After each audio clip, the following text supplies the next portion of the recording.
Have you ever noticed that no matter how hard you try to change, you always end up back in the same old patterns? Maybe it's your weight, your bank account, or your toxic relationships. You set a New Year's resolution, but by February, you've self-sabotaged again.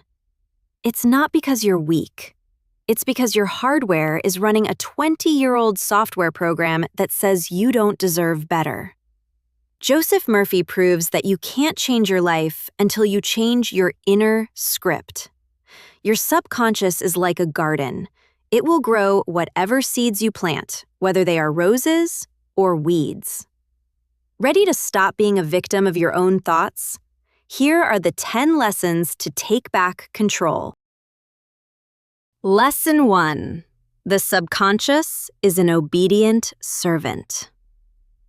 Your subconscious mind is totally passive. It accepts any seed you, the master, plant. Think of your conscious mind as the gardener and your subconscious as the soil. The soil doesn't care if you plant corn or nightshade. It will grow both with equal vigor.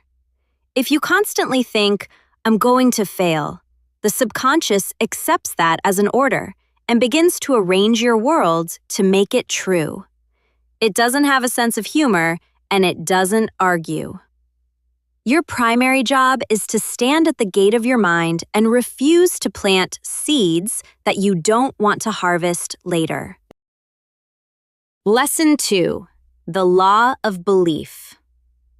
You don't get what you want. You get what you believe.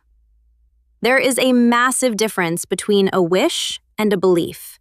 You can wish for money all day, but if your subconscious belief is money is the root of all evil, your mind will actually push money away to protect you. Murphy teaches that your external world is always a mirror of your internal belief system. To change the reflection in the mirror, you don't scrub the glass, you change the person standing in front of it. Belief is a thought in your mind that you have accepted as true. Lesson 3. The power of suggestion. You are constantly being hypnotized by the world around you. We are all suggestible. If a friend tells you, "You look tired," you actually start to feel tired. This is heterosuggestion. The world is constantly trying to program you with fear, lack, and limitation through the news and social media. You must learn to use autosuggestion. This is the act of intentionally feeding your mind positive, powerful statements. You have the power to reject any negative suggestion from others by immediately countering it with a stronger, positive truth in your own mind. Lesson 4. Mental movie method. Visualization. The subconscious cannot distinguish between a real memory and a vividly imagined one. One of the most powerful tools in the book is visualization. Murphy suggests creating a mental movie. Before you go to sleep, sit quietly and see your goal as already achieved. Don't just see it, feel it. Feel the texture of the new car's steering wheel. Hear the voice of your boss giving you the promotion. Because the subconscious doesn't know the difference between imagination and reality, it begins to create a biological blueprint for that success. It will then drive your body and your intuition toward making that movie a reality. Lesson 5. The lullaby state, theta state. Your subconscious is most open to programming right before you fall asleep. The best time to upload new beliefs is the 5 minutes before you drift off to sleep. In this drowsy state, your conscious guard is down. Instead of scrolling through TikTok or worrying about your bills, use these 5 minutes to repeat a single word or short phrase, like success or wealth. Repeat it like a lullaby. This bypasses the critical conscious mind and drops the idea directly into the deep subconscious. You are literally sleeping your way to a new reality. Lesson 6. The law of reversed effort.